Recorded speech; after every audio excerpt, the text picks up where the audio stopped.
What's up, guys? I'm Chris. Joseph. And I'm Lucas. This is Apple Reviews, your source for Apple information and great comedy and some great personality too. Yeah. If you just want to hang out with the boys, eat some apples.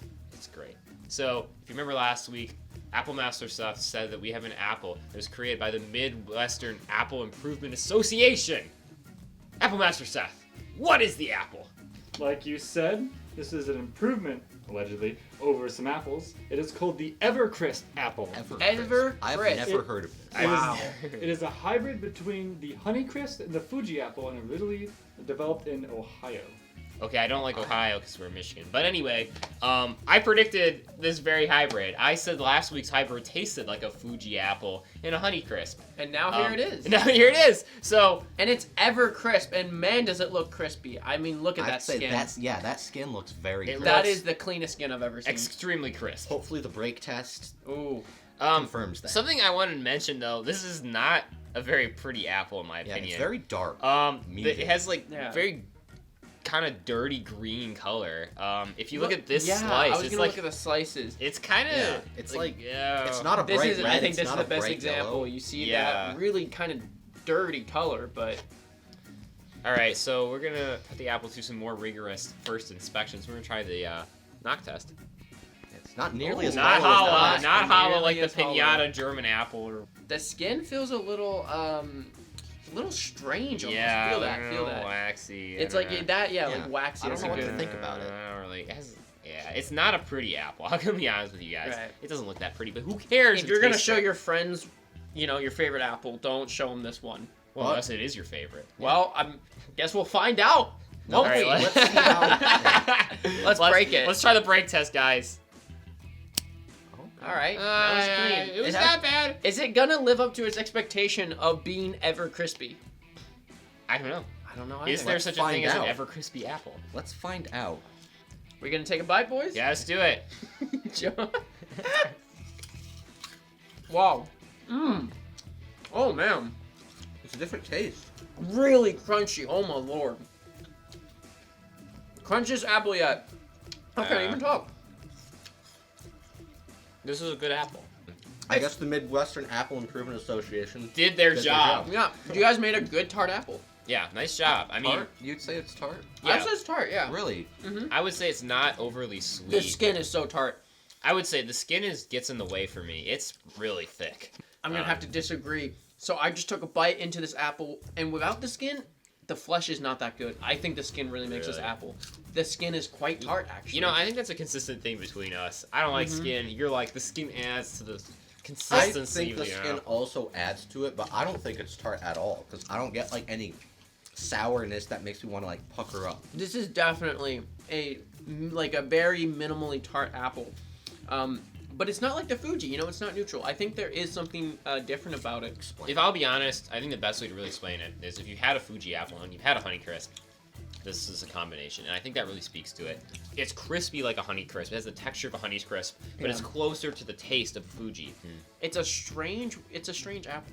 Yeah, This apple makes me think. Think 'Cause I'm about not what, quite Joe? sure what to say about it. Yeah.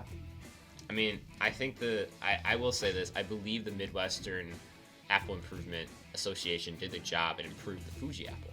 Yeah. However, I do not think this is an improvement over the Honeycrisp. I think something I might be interested to try is putting a little bit of honey on this. Let's Oh, we're try We it. have to do it. It's a Honeycrisp. We gotta do it. We have the Honey Bear here from Dave Honey from Saline, Michigan. 1, 2, 3. Bottoms up.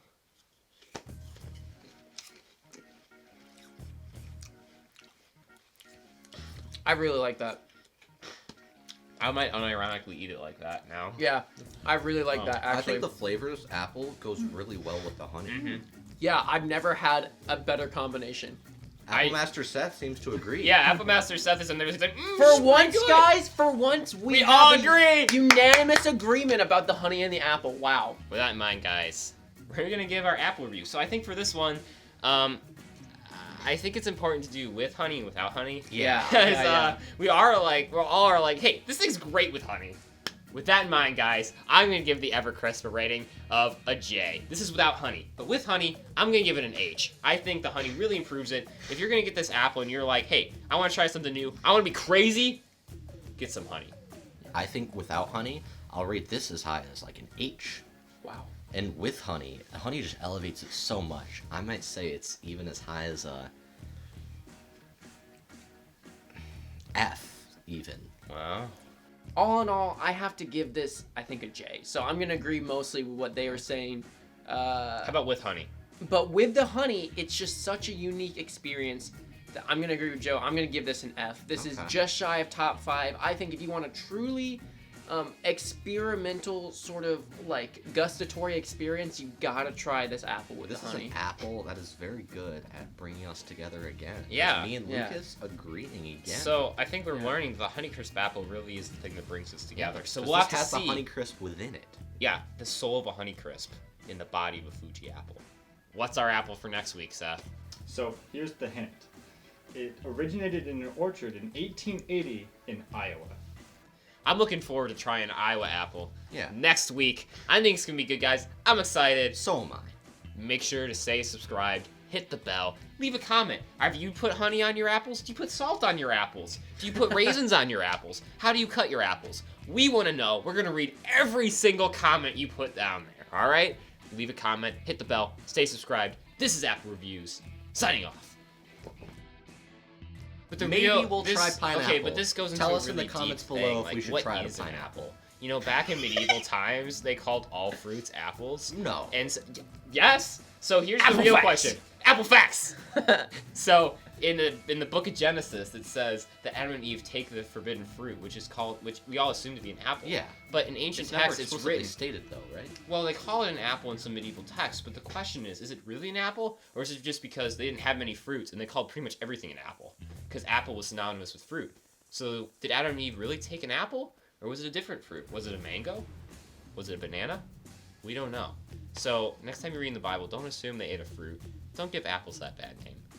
They just had a fruit. So that's your apple fact of the Wow, day. wow, I'm Learn honestly something new shocked. every day. Yeah. Yeah, so if you want to know something, come to Apple Reviews.